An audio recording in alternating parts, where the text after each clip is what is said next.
Hey everyone, welcome to the channel. I hope you're doing well. Because it's January, it's time for me to tackle one of my annual videos. Today I'm looking at the best series that I've read according to my weighted ratings.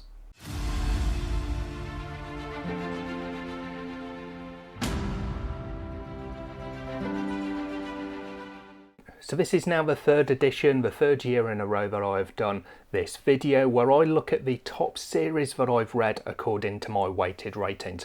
So first off, I'll leave a few links in the box below this video where I've done previous videos that are relevant. One of those is an introduction to my weighted ratings. I'll talk about it in brief in a moment, but I do a full video going into it in detail.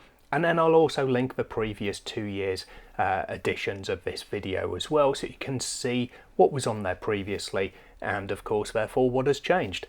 So to start off then, a look at the eligibility and my weighted ratings. So the weighted ratings is a system that I've been using for well over 10 years now.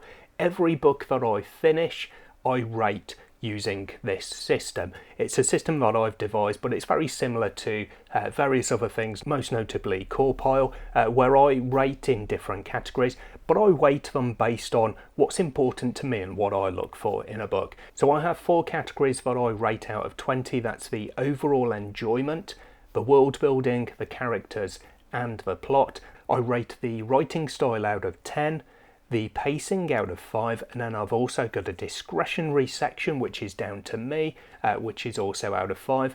Those categories altogether add up to 100, giving me a percentage rating for the book. I only rate full and finished novels using this system. So if it's a novella, I don't rate it using the weighted ratings. If it's a series of short stories or anything else, I don't rate it. It's only full books that I have read to the end. So as far as my top series goes, once a series has the second book scored using the weighted ratings, I add it to a table, and that's what I use for this video. So I'm going to go through the top 20 fantasy and science fiction books as of January 2024, where I've rated at least 2 of the titles using my weighted ratings.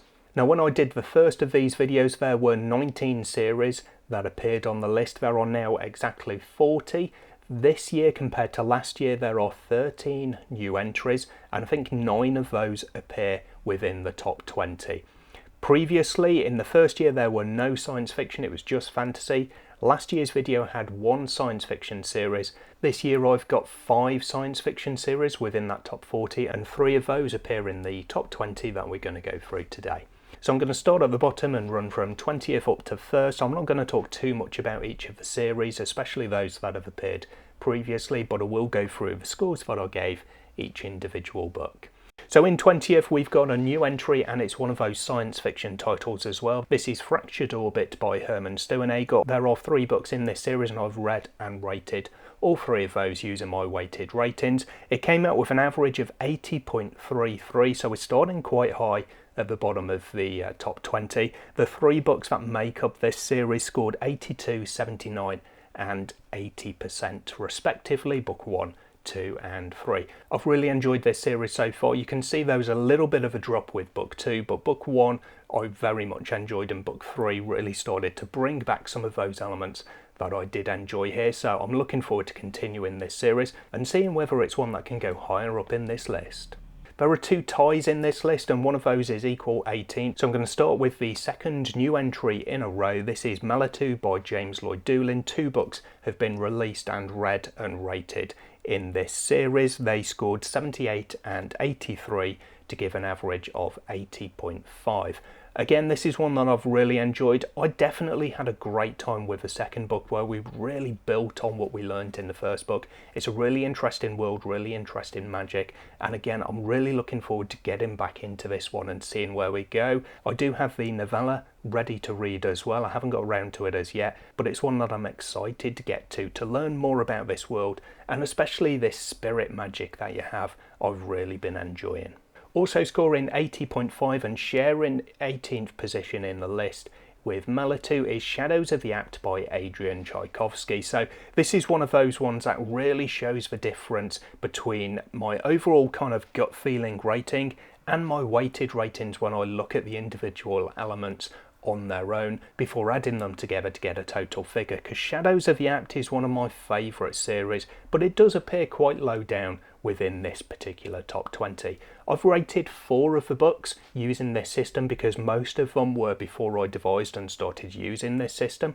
I read the last 3, and then I also did a reread a couple of years ago of book 1, Empire in Black and Gold. So that one scored 80, and then the last 3 books in the series scored 72, 80 and 90%. Now, as I say, this is one of my favourite series. I absolutely love the world building here. Adrian Tchaikovsky is such an imaginative writer. I love almost everything of his that I read. It's just so incredible to see the sort of world that he develops. But the Shadows of Yapt, it's kind of special for me because it was the first of his series that I read. It was his debut series. It was such an expansive world with 10 books in there. There are also some short story collections available which I have not read, but I just love the insect kingdom that you get in here and all of the different abilities these people have because of their totem insect. It's just so incredible, inventive and varied, and I'm loving it whenever I see people talking about this series and picking it up for the first time and finding out what it's all about.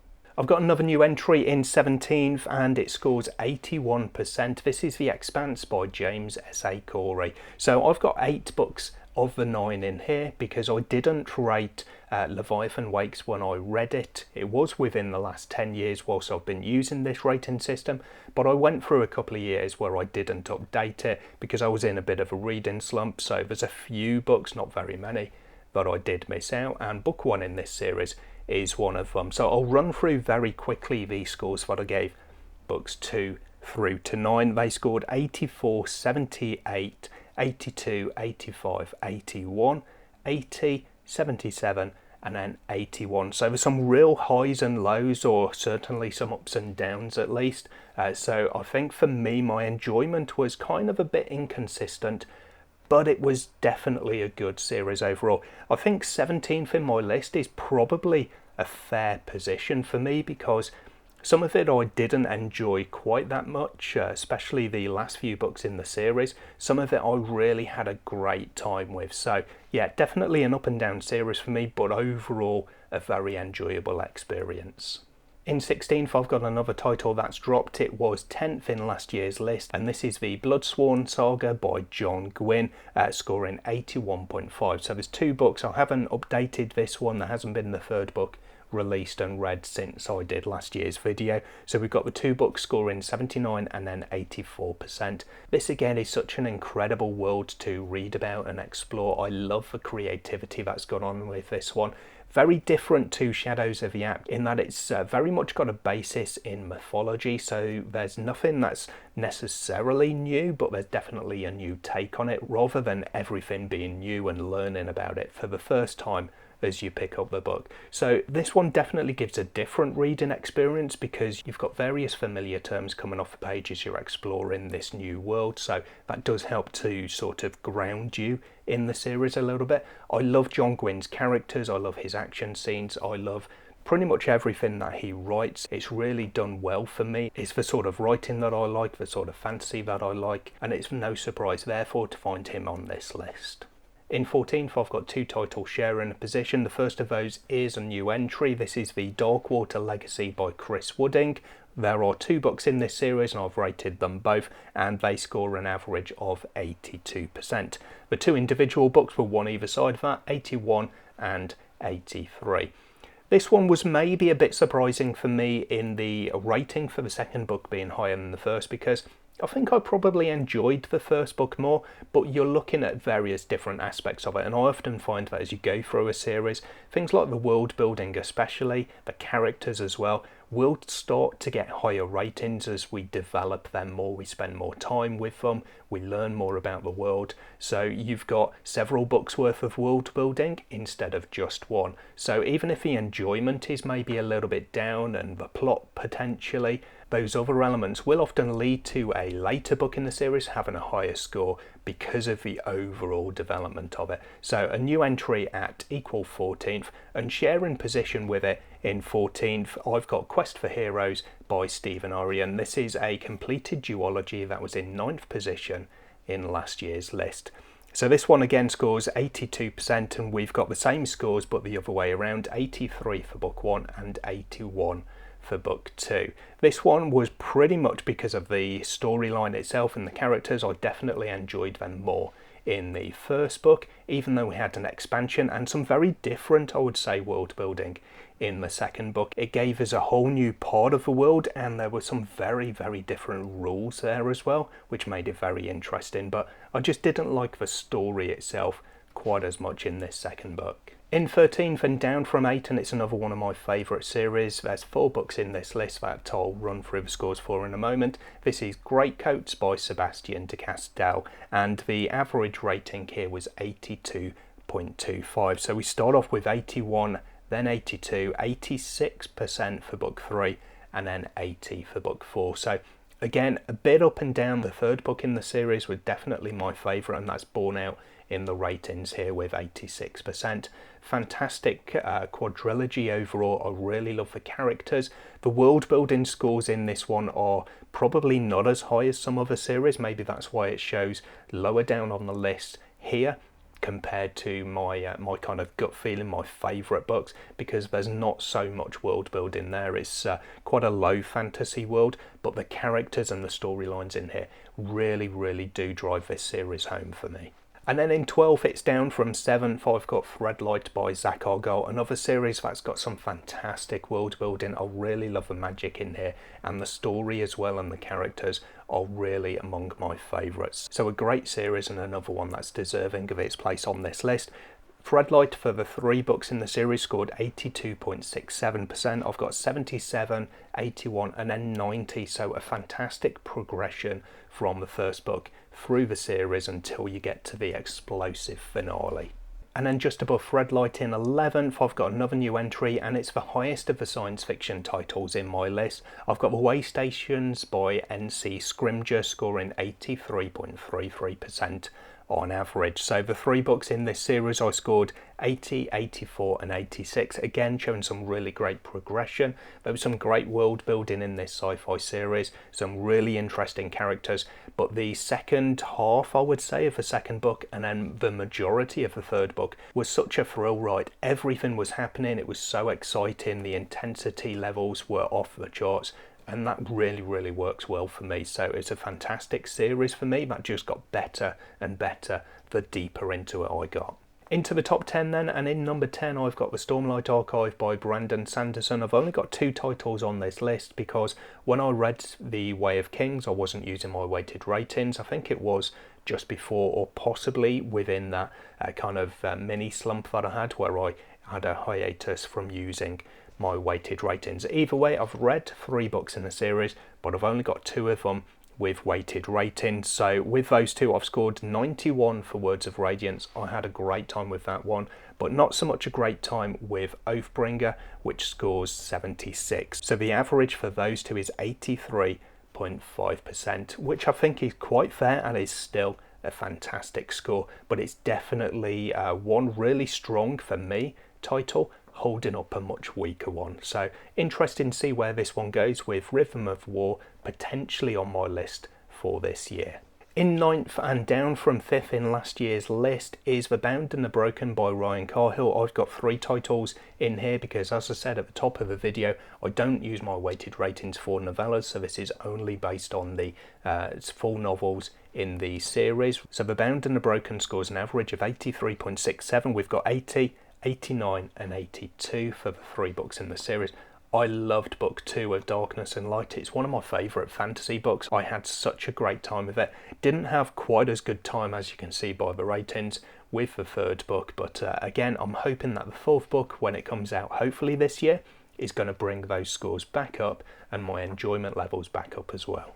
A new entry in 8th is The God King Chronicles by Mike Brooks. I've loved this series. It was absolutely fantastic. I read the 2nd and the 3rd book this year, which is why it's a new entry. I'd only read 1 book by the time I did this video last year. The average rating for the 3 books in the series is 84.33, which is a fantastic score. The ratings individually did creep up as the series progressed. I had 81, 84 and 88% for the 3 books in this trilogy. I'll talk more about this one in future videos because it's one that's really stayed with me so far, even though it wasn't too long ago that I finished the series, but it is one that's going to be talked about because I enjoyed it so much. It's definitely one of my favourites, and I can see it remaining a favourite for a good long time.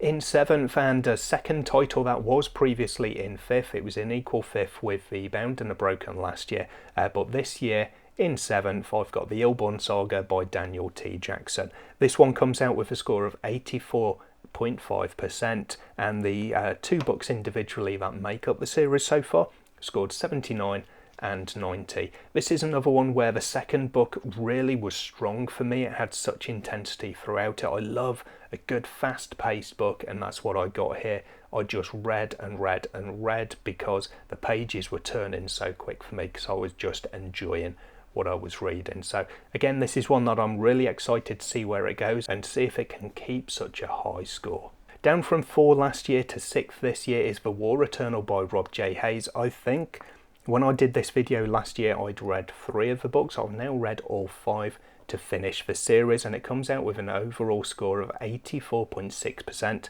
So the 5 books that I've got in here scored 87, 84, 84, 85 and 83. So definitely the first book was my favourite. It was the one that scored the highest because it was such an incredible world. Yes, we got an expansion to that world, so the world building scores would go up some, but my overall enjoyment definitely peaked at that first book. And I think the characters maybe took a little bit of a drop towards the end, as well as me not liking the storyline as much in those last 2 books. So that's why there's a kind of reverse progression, I guess, on this one, with the favourite being number 1 or the highest scoring book being number 1, because normally it would tend to be the other way around if there is such a pattern. A new entry then in at number 5 is The Last War by Mike Shackle. This is another series that I read the final book of just recently and really had a great time overall, but especially with that 3rd book. The 3 books in the series scored an average of 86%, coming through as 85, 86 and 87. So a very minimal progression, but some progression all the same from book 1, 2 and 3 in the series. I'm not sure which one was my favourite of the individual books because they all had their very positive points and maybe a couple of negative points in the 2nd and the 3rd book, but yeah, all very enjoyable. I loved the overall kind of rebellion theme that we had in there, and it's another of those series that I can see myself having as one of my favourites for a good long time. The highest new entry then, and the highest unfinished series on this list so far as well, so I don't know how far it's going to go in the future, but coming in at number 4 I've got The Dragon Spirits by L.L. McRae. There are 2 books in this series so far, and the average and indeed the individual book score for both of them is 88%. I have absolutely loved this series and I hope to continue loving it as I continue reading it as well. I'm not sure when the 3rd book's going to be out, but I'm going to be reading it as soon as I've got the opportunity to, and yeah, seeing how far up this list goes. It's another one with fantastic world building, but I love the characters and the overall story as well.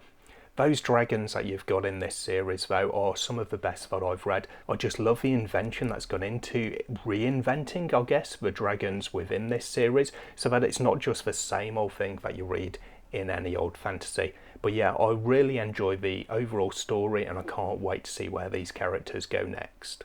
So the top 3, as with last year, I'm not going to talk too much about because they are still unchanged. However, they are being threatened. The 4th and 5th place series in this list are a lot closer than 4th and 5th were last year, so that's definitely good for me. It's showing that I'm continuing to read some really great series, and I'd love to see something really challenge these top 3 and break up the stranglehold they've got at the top of the table. So in 3rd place with 89.67 as the average, it's Rhaenyra Revelations by Michael J. Sullivan. They scored 91, 87 and 91.